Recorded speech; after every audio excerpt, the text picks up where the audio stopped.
Welcome to Riku of Two Reflections. As far as our opening hand goes, yes, we'll keep on this one. We've got Misty, Girl Signet. Yeah, I like this a lot. Nature's Claim. And we're playing against Bolus, which is very flavorful. Bolus is kind of wrecking the plane of Ravnica currently now, so I'm actually pretty excited to play against Bolus. And, plus playing against Grixis is always fun. But this is the new London Mulligan. If you're wondering why the screen is grayed out, until we resolve mulligans, that's why it's grayed out. Not entirely sure why it grays it out, but hey, that is magic. But let's see if our opponent wants to keep the 7. If not, then wait for them to mulligan. We'll get this game started. Okay, so let's go and lead off with Misty. Yeah, that'll be good. And then anything else, we're going to go and pass the turn to our opponent. We're playing Riku of Two Reflections. Whenever you cast an instant or sorcery spell, you may pay blue and red. If you do, copy that spell. Do we want to go Mystical Tutor for our ramps? Yeah, I think that'd be pretty good, actually, now that I think about it. Let's crack Misty. Let's grab Volcanic Island. Let's go Mystical Tutor. And let's get this pumped out, and let's grab ourselves a Cultivate. Yeah, I like that. So we're going to grab Cultivate. That'll really help us get down Gilded Lotus. And if you've never seen a Riku deck before, once you get the ramp going, it is just a ton of fun.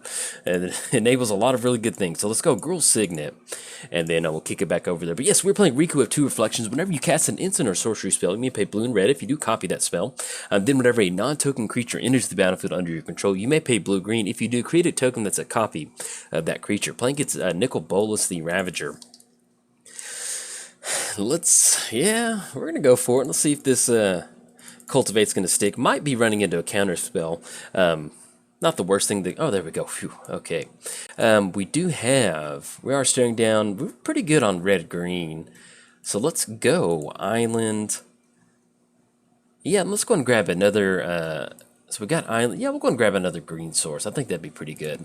Let's put Island on the battlefield. Forest goes into our hand. Make the land drop for the turn with that last forest, and then we'll go kick it back over to our opponent. We're playing against Nicol Bolas. Whenever Nicol Bolas enters the battlefield, each opponent discards a card. Then for a 7-mana activation, exile Nicol Bolas. Have him come back to the battlefield. It's a Planeswalker. +2, draw 2 cards. -3, deals 10 damage to target creature or Planeswalker. -4, put target creature or Planeswalker from a graveyard onto the battlefield under your control. Then for a -12, exile all but the bottom card of target player's library. And keeping on theme with Bolas, I'm actually really excited to for these new Planeswalkers to come out, because I have if you haven't seen it before, I have a Nicol Bolas Planeswalker deck that is a ton of fun to play. And then I'm pretty sure the new Nicol Bolas has like all the activated abilities. I don't know if it's technically been spoiled yet. I think it's kind of been like minorly leaked out there. But long story short, it's going to be a pretty fun commander, or at least a Planeswalker. And opponent's going to go for Dak Faden. Yeah, that'll work. So they can end up going for the -2 off Girl Signet, which would be a perfectly fine play. Yeah, that's exactly what they're going to go for. I think, just to not help them have any ramp, let's just go Nature's Claim really quick. I'd like to keep our ramp on our side of the battlefield, and then they do get a little bit of extra life. I guess technically we could have blasted it in response to the trigger, and that would have been a little bit better. But unfortunately, we let it go through a little too quick, or at least I let it go through quick. So we've got Riku for 5. There's nothing for 4 that we can cast. So let's just go on and pass the turn. Now, if they do end up hitting the land drop down, yeah, the better line of play definitely would have been Nature's Claim, destroying our Signet in response to them gaining control of a Dak Faden, but they ended up getting the benefit of that life gain. So they're going to go Thoughtseize. Yeah, we're cool with going for Negate on this. We typically don't run a lot of counter magic in here. We're looking at Negate and Disallow. That's kind of pretty much the main things that we're looking at. And so that's going to be, I'll definitely trade that Thoughtseize, because if we can get down either Gilded Lotus or Ugnesh, that's going to give us some really nice card advantage, and also give us, with Gilded Lotus, give us some pretty good ramp. Blasphemous Act would probably be the last card that they end up taking, and they probably take Gilded Lotus. So let's keep our fingers crossed we get that land drop. If we go Gilded Lotus, that'll allow us to kind of open up on mana, and then hopefully kind of somehow keep Dak Faden in check, because if you can get those extra triggers, those activations of drawing cards, it's not going to be the best for us. But yeah, with that Nicol Bolas, man, I'm excited for that new one to come out. Well, technically, that's a land drop. We'll take it. Let's go Farhaven Elf. We'll probably grab a red source since our Gruul Signet was blown up by us. We'll get this, grab that mount. Yes, definitely want to use that ability. Let's grab ourselves a mountain that's going to come into play tapped, and then we're going to go and pass turn over our opponent. But yeah, that the new set has just been just mind-blowingly awesome. I'm so excited. There's so many cool commanders I can't wait to start building. I've already started kind of working on my like my little, like it's not necessarily a cheat sheet, but my file that I kind of like an Excel sheet where I keep track of cards that I want to put in certain decks and certain commanders that I want to build first. And then they just released Bontu today, the zombie god Bontu, which is really cool. It's just basically like a 5-mana. What is that? There's a like a 4-mana card, like a sorcery, and I can see the art, but basically you can sacrifice any number of permanents and draw that many cards. And Bontu is basically that, sacrifice any number of permanents, enters the battlefield, and draw that many cards. And if you've ever seen the channel before, my channel, sometimes I play Aristocrats from time to time, so we might be building an Aristocrats Bontu, maybe. We'll see. Yes, we are. We're going to be building some aristocrats. It just goes good. Get a lot of creatures on the battlefield, get down Blood Artists, go for Bontu, draw a lot of cards, discard cards into the graveyard, Living Death. Oh, that is some good magic. Now, while our opponent's going for this Dak Fade activation, let's give a quick shout out to our sponsors, MTGOTraders. If you've been playing Arena or you just want to get into Commander Online, be sure to hit up MTGOTraders. They have an entire assortment of cards for you to choose from. And also, shout out to inkedgaming.com. Use coupon code JOLT to get 10% off your order and help the channel at the same time. They've got playmats, dice bags, and a whole assortment of really cool things. And also, last but not least, I started a Patreon. So if you would like to contribute to that, no pressure to, but if you do, much obliged. Just kind of couple dollars in the hat goes a long way in the channel, kind of makes up for some ad revenue, because YouTube revenue is just kind of weird sometimes. And but yeah, like I said, no pressure to do that, but if you want to, much obliged. Now, it is officially free time. We can hopefully get some good teamer action going. Now, we draw into Chromatic Lantern. I think at this point, we don't want to get that down, because that's just going to be Dak Faden's going to be reaching across with his red glove, so that's not going to be too good. So let's go and push in with Farhaven Elf, swinging to Dak Faden for 1. And we're gonna try to keep his 5-finger discount red glove away from our side of the battlefield. So we're gonna knock down Dak Faden to 2. And I guess at this point, we just straight up just go Riku. I feel like with them getting rid of Damnation, discarding it, I feel like they probably have another board wipe in their hand. But I'd rather end up getting down, because we go Gilded Lotus into Chromatic Lantern, then they just grab it with Dak Faden, which I'm just not wild about. So let's just see if they've got any sort of spot removal or some sort of board wipe, whatever they've got. But yeah, a little curious as to why they discarded Damnation, especially with only 2 cards in the hand, because typically against Riku, it can get pretty nutty sometimes. Now, I think with this Riku deck, this is the second time that I'm recording with it, and I never did a deck tech on it, but basically this deck is just your standard Riku deck. We want to get down Riku, get some really nice into the battlefield triggers. You can see we have Unesh in here in our opening hand, enters the battlefield, get that Factor Fiction, and, simply just making an extra copy of it with Riku. It will unfortunately die due to being 2 legendary creatures on the battlefield, but being able to cash in a couple extra Factor Fictions is pretty much exactly what we want to do in this deck. Now, we do have a couple kind of really big payoff cards. I love Shahili's Artistry. It is kind of expensive, and it is kind of situational, but if we get to the point where, this is a ramp deck, we get down a lot of artifacts, so we can make a copy of Shahili's Artistry. Even something as simple as just making a copy of Nicol Bolas and then getting some extra discard from our opponent. It's some really good magic. Other than that, we have it's pretty just standard deck. We have Mimic in here, Progenitor Mimic. We also have Thousand Year Storm, which is kind of one of those, kind of a win more card, but if you haven't played with Thousand Year Storm, in fact, I need to record it. I've kind of taken a little bit of a break from Arena, but with Thousand Year Storm, if you never had an active Thousand Year Storm, even just casting 2 or 3 spells in a turn, man, oh, that feels so good. But yeah, I've been playing that Teamer Storm. It's Teamer Storm in Arena, and basically what it is using, I kind of go back and forth on different builds, but I have Growth Spiral in there to kind of make a few extra land drops, and the core of the deck is just really going cantrips and just kind of really getting a nice spell chain going. And then we're splashing for green. Actually, let's get this to Mana Drain. I do like Mana Drain, but unfortunately we do not hit the land drop. So our opponent does only have basically 1 creature in the graveyard that will come back as a 4/4. The thing is, do we want to swing in at this point right now? We're going to have double blue for Mana Drain if we want to counter something. Yeah, if we want to bust a mana drain next turn, let's say they're finally going to go for Nicol Bolas, I feel like mana drain would really help us get a ton of stuff down, especially if they're going to tap out for a bigger spell or something like that. So, let's just go and pass the turn. Unfortunately, we're not hitting any lands or any of our cantrips, but if we can cash in this mana drain for just a little bit of extra mana, maybe end up getting, Vampiric. Yeah, we'll wait on that. I was just about to say we can use Vampiric Tutor use a mana drain for whatever they search up with Vampiric Tutor. Alright, that card did go on top of their library, and let's see if they scry it away. I doubt they're going to scry it away, but there's always a small chance. I've done that before. Sometimes when you're giving commentary, and it's weird because, like, you do something, and then you jump back into commentary mode, and the next thing you know, you're like, oh, crud, I put something on top of my library, and then I just cracked a fetch. So, if you ever see some sort of funny interactions, at least on my part, that's pretty much why. There's just sometimes because it's weird trying to record a game and give commentary at the exact same time. You're trying to fulfill two different roles. You're trying to progress the game into a win position. You want to win, or at least the very minimum, have some fun doing it. And then at the same time, you're trying to give live. Ooh, yeah, we're gonna have to go for mana drain on that for sure. If that sticks around, that's going to be bad news bears for us. So let's go mana drain on Necropotence. That is a pretty busted card. No, we don't have the mana for that, Riku. Sorry. I wish we had another blue source. Ooh, do they have a counterspell? They've got their own mana drain. Okay. All right, so we're going to go and let that go through. So they're going to get down Necropotence. And once they get down Necropotence, it's really going to allow them to start cashing in a ton of card draw. So, yeah, because they're going to pay 1 life, be able to put it in their hand. Now, that does give them... Yeah, about to say that they just start drawing a ton of cards, especially in the Grixis deck from what we've seen. This is probably...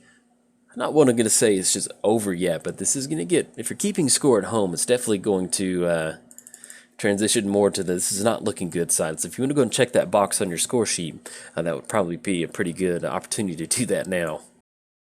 Okay, so our opponent drew a 9 cards and basically just a fresh hand. They will have to discard a couple cards to get down to 7. But we'll see what we draw into. If we hit another land, we'll probably end up going Unash, and we'll see if we can survive a Necropotence.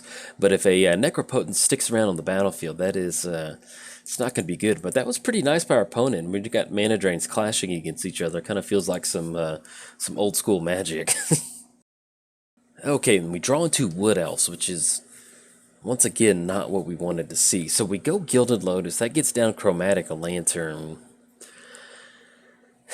Oof, man, this is not looking... I mean, I guess we could just kind of force the issue with Dak Fade, and they'll immediately gain control of Gilded Lotus. But we'll at least have it tapped down so they won't get a super benefit from it. Yeah, I guess we need to do that. So we go Gilded Lotus. Yeah, this is not wild about this play, but I guess technically we could go Wood Elves. But we need to get some sort of mana progression on our side of the battlefield. Sitting at 5 is not going to do us any good. And we definitely do not have an active Blasphemous Act with only 3 creatures on the battlefield. So let's just go and kick it back over to our opponent and see what's in store from us from that Necropotent activations. But yeah, with some of the new cards that they've released, the God Eternal Bontu, super excited about that card. And the cool thing about it is, yeah, they're going to gain control, get a Lotus. I totally get that. And basically our only out on this is maybe if we can jam an Unash, and I don't know how to fight through this one. It's not looking good.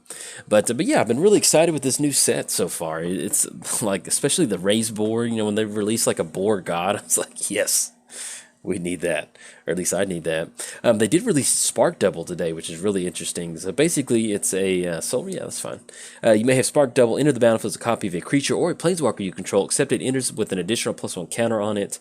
And if it's a creature, if it enters as a planeswalker, it enters with an extra loyalty counter.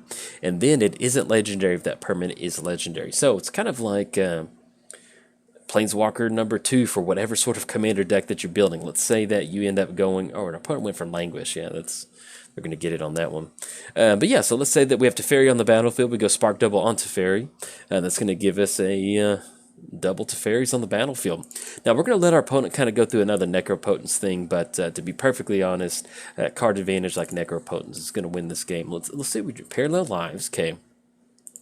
Let's see what this Unash value train is going to be in store for us, but it's going to be hard, because especially when they go for the -2 and gain control of Chromatic Lantern, that's basically going to cut us off mana.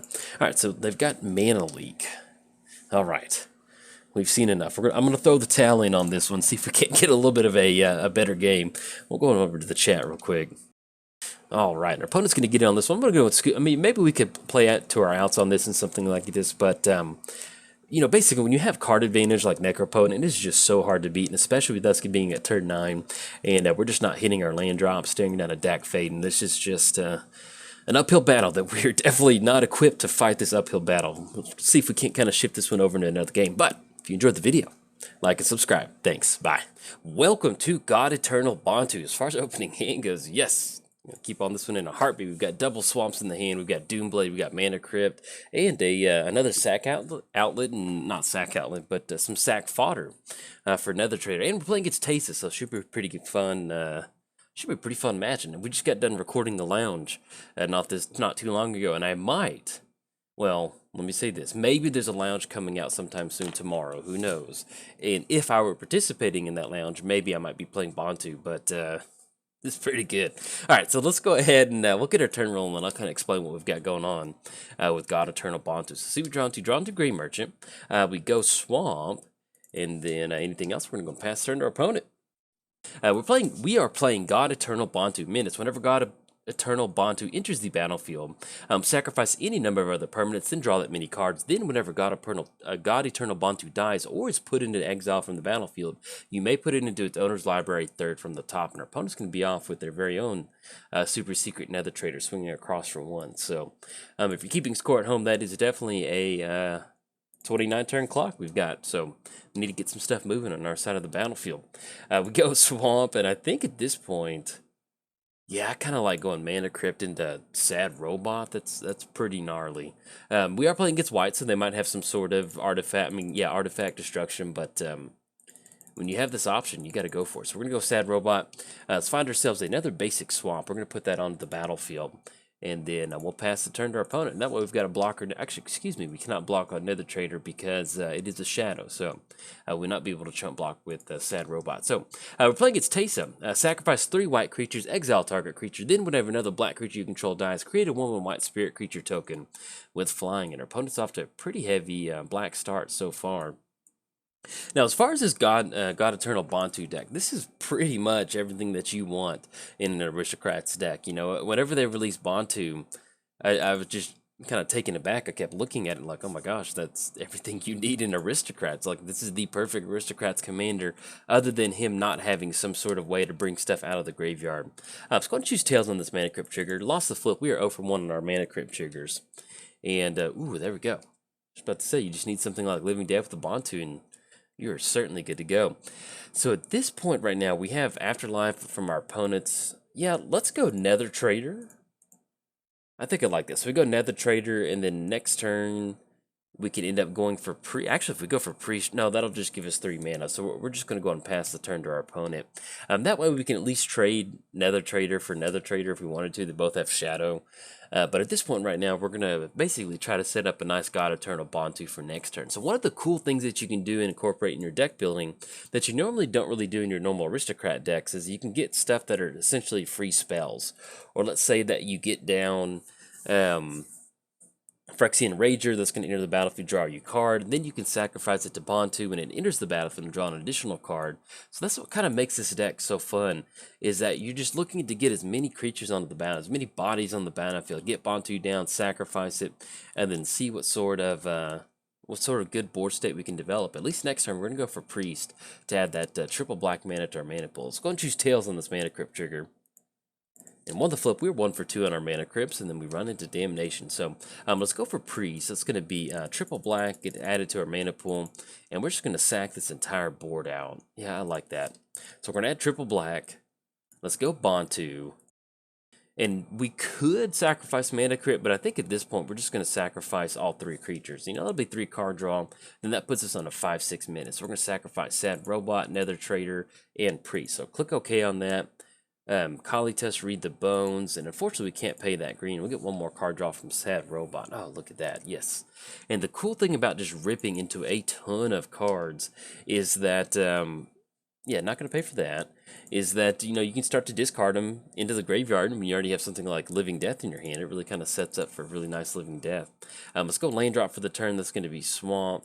And then I think at this point we'll just dump. No, kind of want to hold on to Autocrat. I do like Read the Bones. Gray Merchant would be nice. Since we are kind of staring down a sacrifice deck, let's go ahead and discard Flesh Bag, and we'll probably end up getting rid of Doomblade later, simply because this entire board is mono black.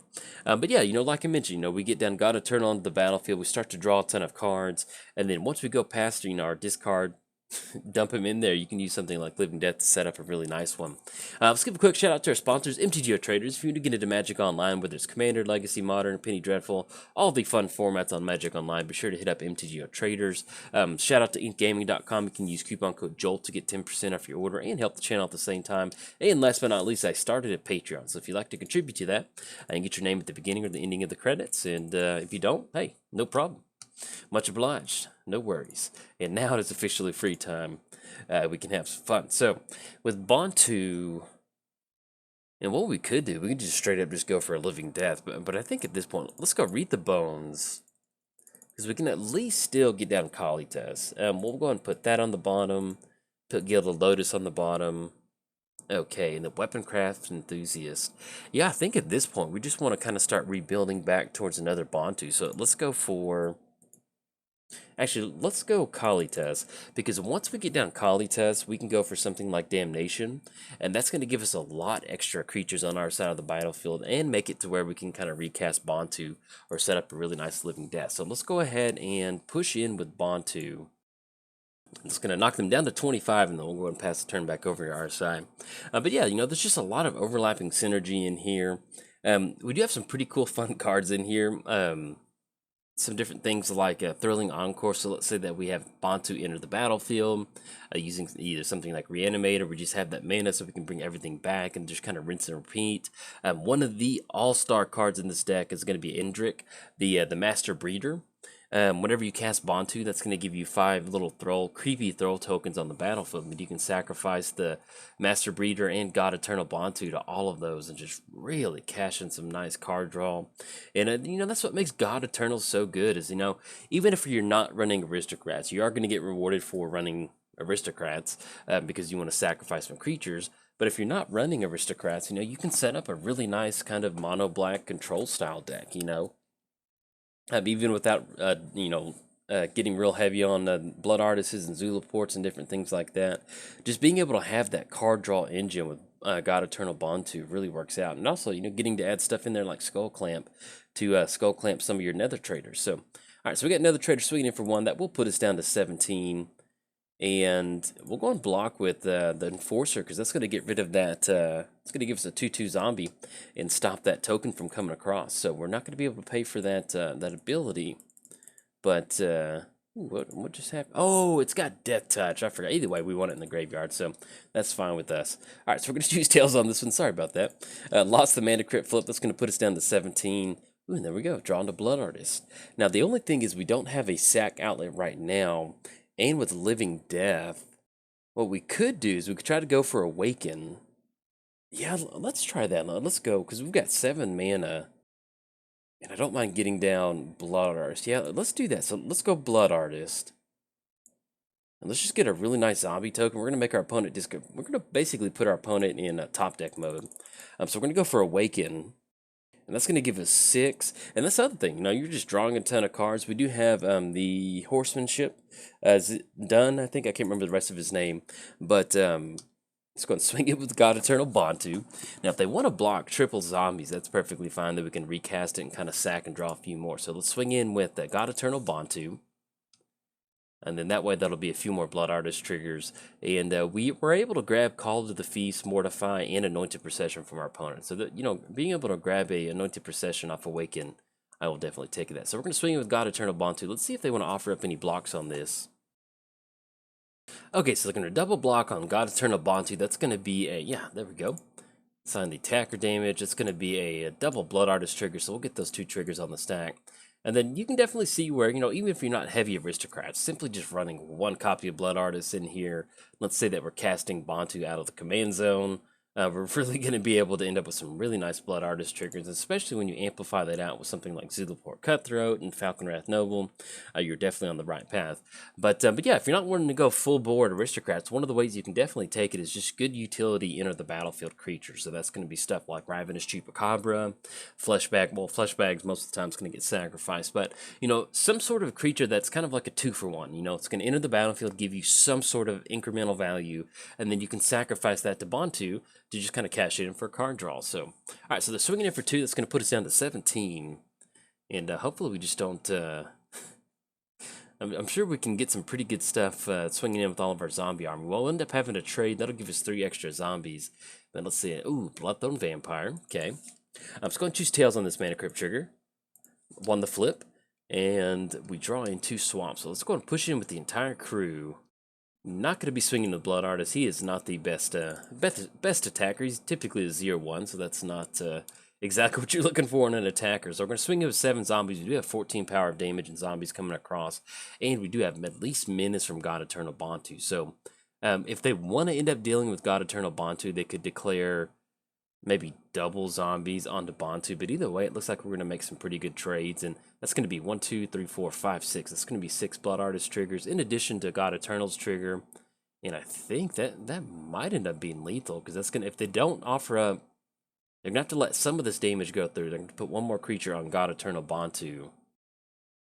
Okay, so they're going to trade zombie, zombie, zombie. That's going to be, oh, look at those triggers. This should be... I think we're going to be 1 away, actually, now once we get these triggers on the stack.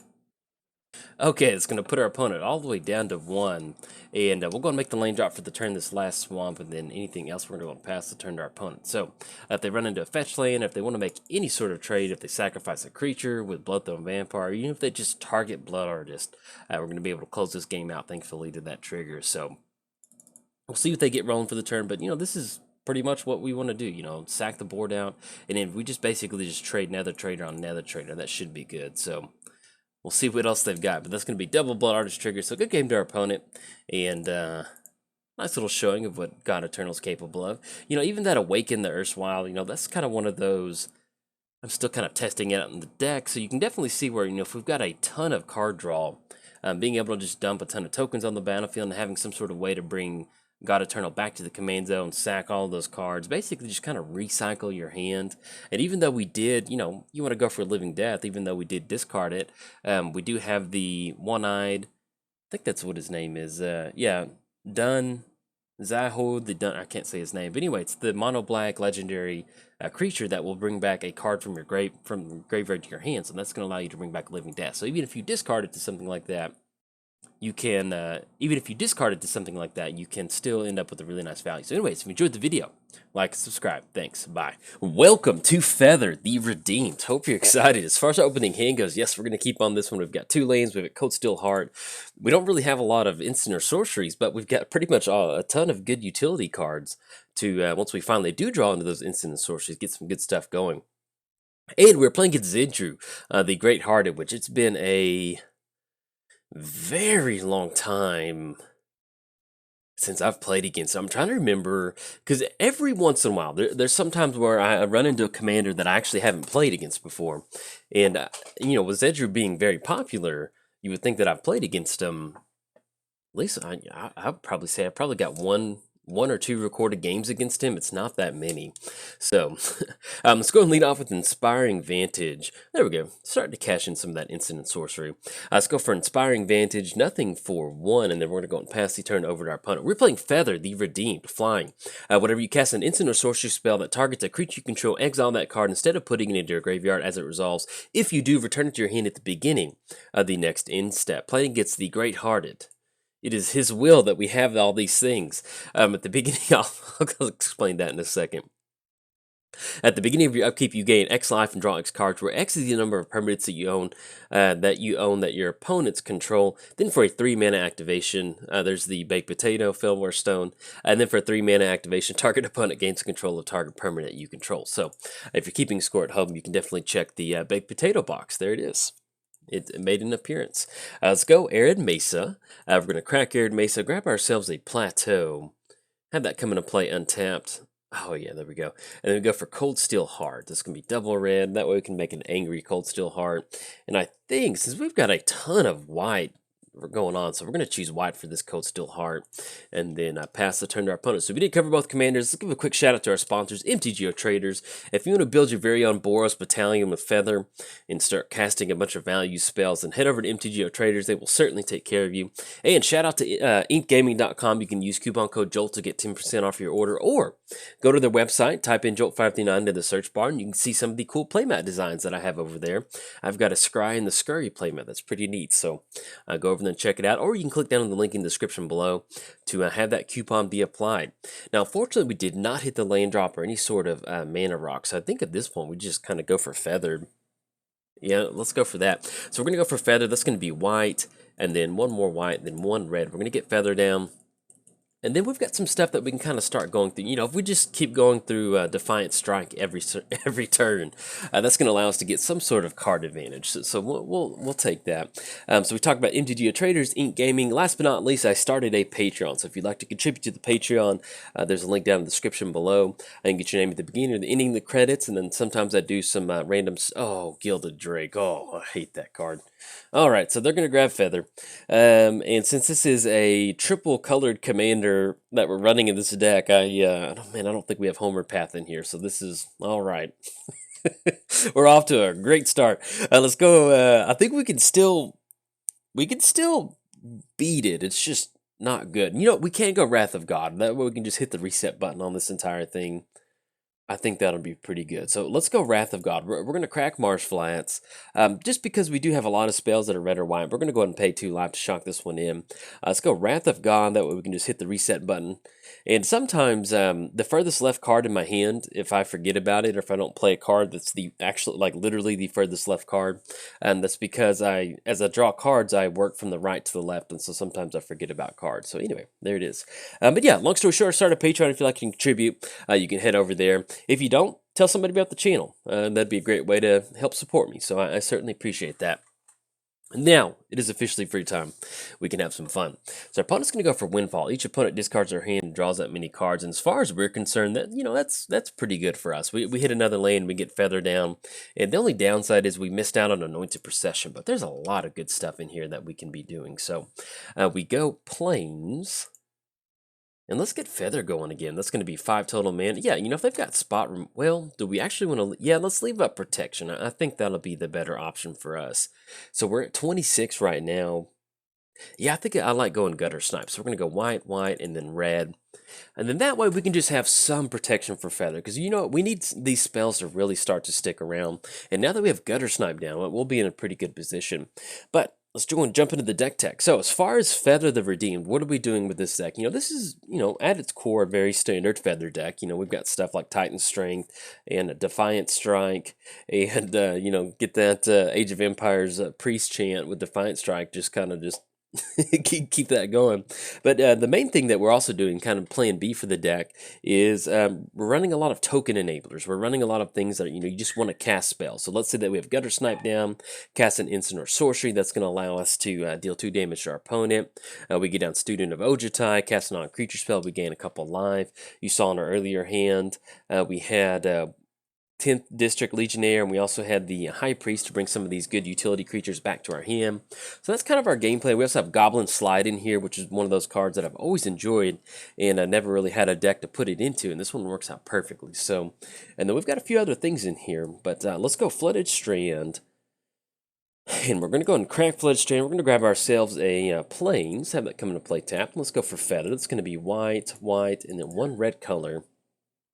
Oh, excuse me, we got to go 2 more. And if you hear Sturgill in the background, I took him for a walk this morning, but he's still being a little feisty right now. So if you hear a little bit of barking, he's just basically cheering us on from the audience. So, and we're going to swing in for, yeah, just in case there's a flash creature or something. I don't want to lose Gutter Snipe. So we're going to pass the turn to our opponent. So thankfully we were able to survive the Gilded Drake with the board wipe. We'll see what they're tapping out for. They are getting to the point to where... each other non-ore enchantment is a creature in addition. Okay, so it's going to turn these ores into creatures. Okay, so there's 3 3s and 4 4s. Okay.